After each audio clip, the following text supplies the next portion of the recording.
mau kembali dodolan pisang atau mangkokku ya sudah banyak yang tutup. Ngurusi cili pari punya Gibran, manajernya sudah jalan, garek ngedoli, kembali ke Persis, kok wis ora menarik bal-balan, wis ora menarik nih. Aktif di channel YouTube-nya, ya paling mau ngono wae ora enek variasine. Lah anak presiden kena dolanane kan kudune ya jabatan. Golek duit lebih gampang gitu di politik kalau menjabat. Oh iya, semua tahu.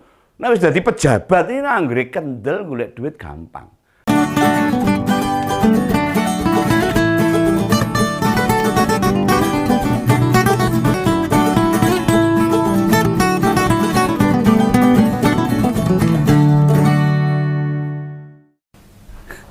Halo, jumpa lagi dengan Om Begawan, tetap di Ngompol. Ini mesti pilpres dan hasil pemilu masih proses perhitungan, masih berjalan ini. Mungkin mau menginjak ke tingkat provinsi. Tapi di beberapa wilayah sudah mulai ada pemanasan pilkada serentak. Yaitu baik pilkada provinsi maupun pilkada kota dan kabupaten. Nah tentu yang menarik kita ikuti itu ya dari beberapa wilayah itu ya DKI yang paling menarik. Ya monggo ini Om Begawan mau memberikan pendapat ini. Lah mau bagaimanapun ibu kota tetap jadi pertaruhan penting bagi partai-partai di Indonesia.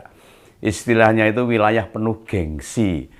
Oh, itu kan Indonesia kecil dan bisa dicitrakan dengan baik untuk jualan. Nah, ditambah kayaknya nih PKS bisa dapat banyak juga di DKI. Yang menang itu bisa sampai 19% lah menurut quick count-nya itu.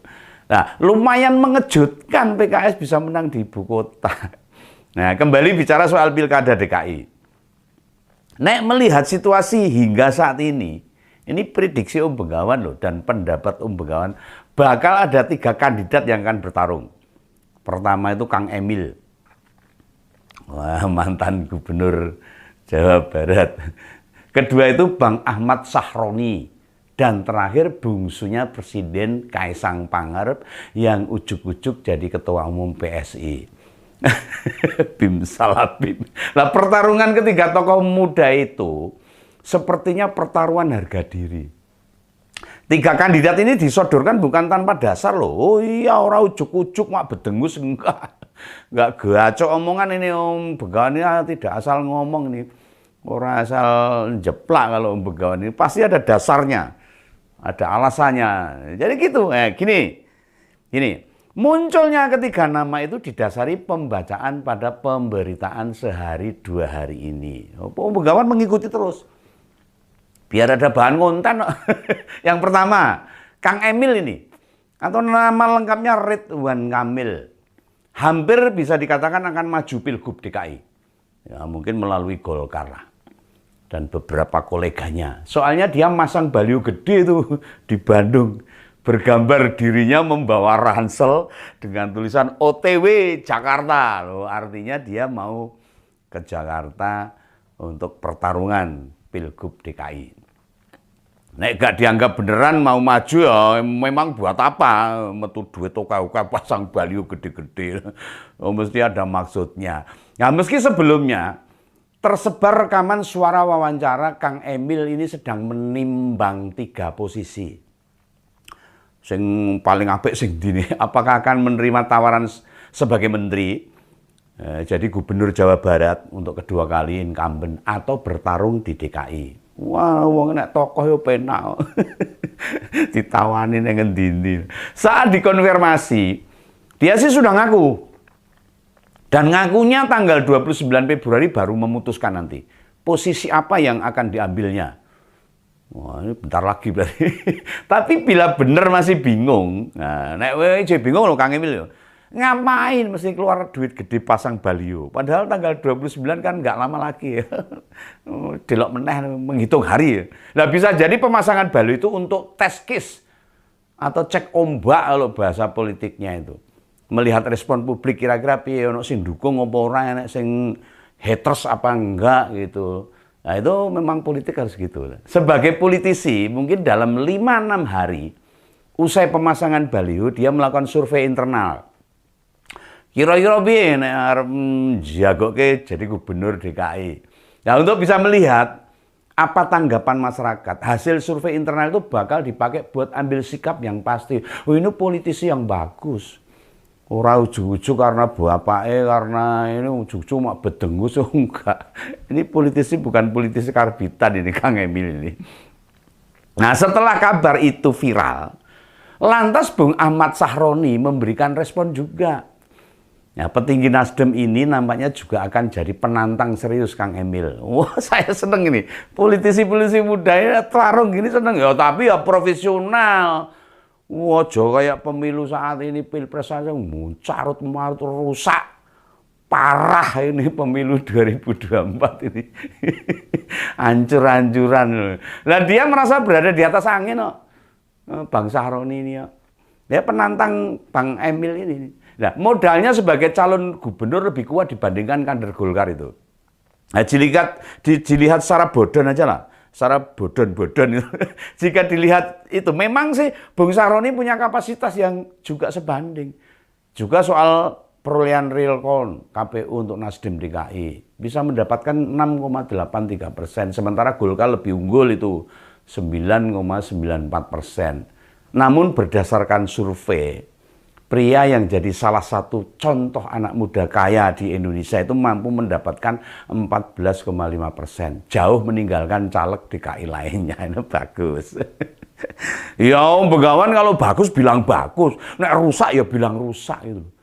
Lah pada media, dia meyakini lebih berpotensi. Sebab bila Kang Emil baru OTW, baru melakukan perjalanan, mungkin adus we durung.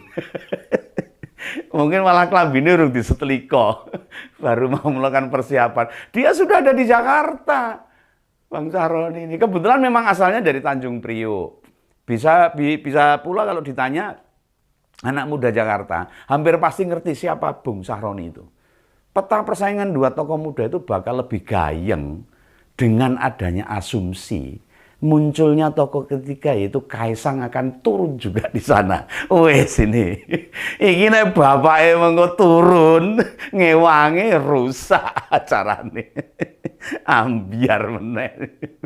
Dia pasti akan ngomong siapa yang bisa mengalahkan saya hebat. Mesti gitu lagi. Lah pasti ada yang nanya no. PSI ini kan nggak lolos itu ke parlemen tuh, secara nasional loh. Namun jangan meremehkan mereka dulu, sebab berdasarkan hitung cepat lembaga survei, PSI berada di urutan kelima. Partai perolehan tertinggi di DKI, ya untuk kursi lah.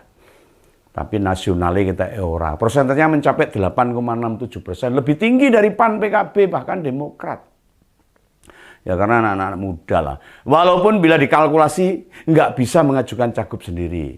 Ya, jangan lupa loh. Jangan lupa nih. Kaisang ini anaknya Pak Jokowi.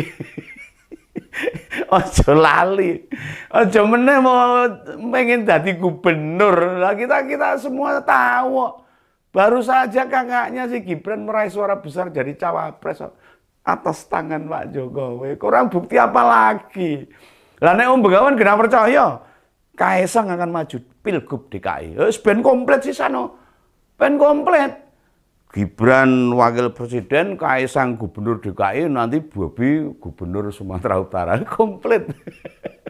Lah wong sebelumnya sudah digadang-gadang maju di Depok, wali kota nggo Rasido, kecepetan itu loh. Lah iso wae bapaknya ngomong, Pak Jokowi ngomong. Ini kalau bahasa Jawanya ini kira-kira menurut Begawan ini. Oh Mas buah tak dadekke wapres ae iso gampang kok. Anak mung kowe dadekke kowe gubernur ae apa luwih gampang. Mesti punya gitu. Lah wong Solo seperti itu. Lah bahasa Indonesia seperti ini. Kakakmu aja tak jadikan wakil presiden aja bisa. Jika hanya menjadikan dirimu gubernur DKI apa enggak lebih gampang? Ya mungkin itulah. Nah ini yang politik Indonesia sedang lagi orang umum rusak ya. Lagian PSI di tingkat nasional gagal nembus Senayan. Ambang batasnya nggak cukup. Kan Mas Kaisang jadi kehabisan mainan.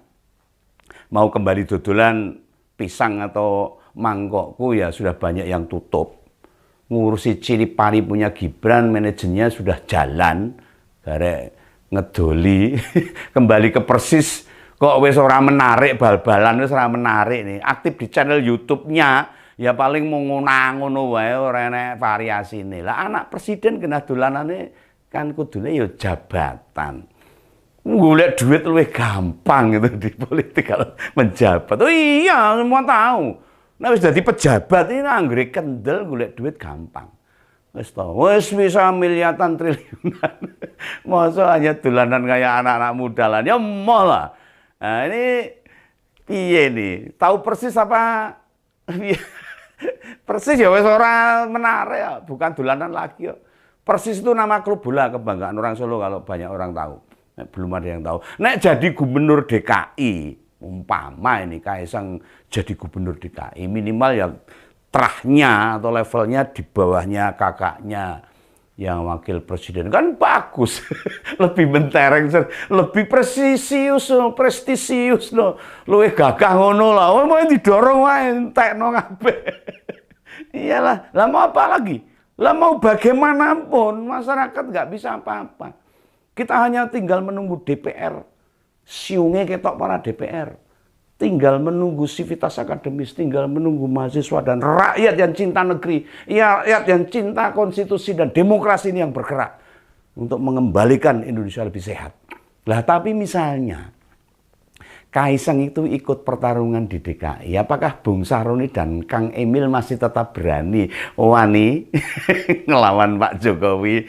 Ini pertarungannya bukan dengan Kaisang kalau udah gini ini, dengan Pak Jokowi yang masih didukung oleh banyak orang. Sing pengen, lah mungkin Kang Emil bisa batal, bisa nggak berani tuh ngelawan Pak Jokowi. Dia banting setir minta jatah menteri aja lah. Lawang bagaimanapun seandainya Kaisang turun, Golkar bisa dipastikan ikut ngusung Kaisang kok. Orang ngusung Kaisang cuntel. Itu dipastikan jika Golkar ngusung Kaisang. Terus Kang Emil maju dari mana? Mau mengkhianati Golkar lagi, maju ke partai lain. Oh, jangan. Kang Emil itu politisi bagus kok. Bagaimanapun jangan mengkhianati partai yang sekarang Anda duduk di Golkar. Kursi PSI Jakarta hanya 8%, kan masih jauh. Butuh tambahan dukungan partai politik. Nah, sementara dalam hitung cepat Golkar di DKI diprediksikan mendapat 9,9% suara. Peluangnya Kaisang di Jakarta lebih terbuka lebar. Apalagi tidak ada hambatan besar yang menghadang Kaisang. Golkar PSI jalan. Pak Jokowi ada di belakangnya. Liane bubar wae. Ya ini bagaimanapun kita tidak bisa apa-apa, masyarakat menonton aja lah. Ini prediksi Bengawan, hitung-hitungannya Bengawan loh. Lah hambatan besar Gibran, kalau tadi Kaisang renek hambatan mau maju. Lah hambatan besar Gibran untuk jadi cawapres saja bisa diberesi sama bapaknya. Yang paling angil, paling sulit, los, beres sama Pak Jokowi. Lah ini yang jadi pertanyaan sekarang. Tadi saya bicarakan masalah PSI, Golkar, dan Nasdem, PKS. Lah, apakah PDIP tidak akan ambil peran? Nah, begitu pula PKS. Mau mendukung siapa? Apakah Pak Anies akan dikembalikan lagi ikut kontestasi Pilgub sama PKS? Itu, nyalon ke orang incumbent lagi. Lah, timbang nggak punya posisi apa-apa. Nah, kembalikan lagi jadi gubernur. PKS jadi masih punya kekuatan, punya cengkraman, lebih kemedol Pak Anies tinimbang Mardhani Alisera kalau PKS itu. Dia punya peluang besar, paling besar untuk tetap menduduki gubernur DKI. Sudah bekas gubernur DKI, incumbent aja. PKS sendiri merajai suara di ibu kota sampai 19,33%. Peluangnya menang kan gede. Hanya saja Bengawan masih menghitung nih. PKS lebih suka mengusung Kang Emil nantinya. Ketok, loh. Oh iya, gimana dengan PDIP? Nah ini yang Bengawan benar-benar blank ini. Siapa yang akan diturunkan di sana? Bisa jadi PDIP bakal narik Mas Hendy ke DKI. Mungkin ini. Atau nyari kader muda lain berkonsentrasi. Kontestasi. Bodoh-bodoh cah enom. Ya, generasi Rieke Diah Pitaloka, Pak Jarod Saiful, Bung Masinton, dan udah lewat itu. Cari yang muda-muda. Bakal makin gayeng nek menurunkan kader-kader muda PDIP. Nah, soal kepastiannya siapa, kita tunggu beberapa waktu ke depan. Dan nanti akan Bengawan kupas. Tunggu aja, calon gubernur DKI dari PDIP. Itu ya, ini menurut Bengawan loh, opini Bengawan. Sampai jumpa, salam Bengawan, dadah.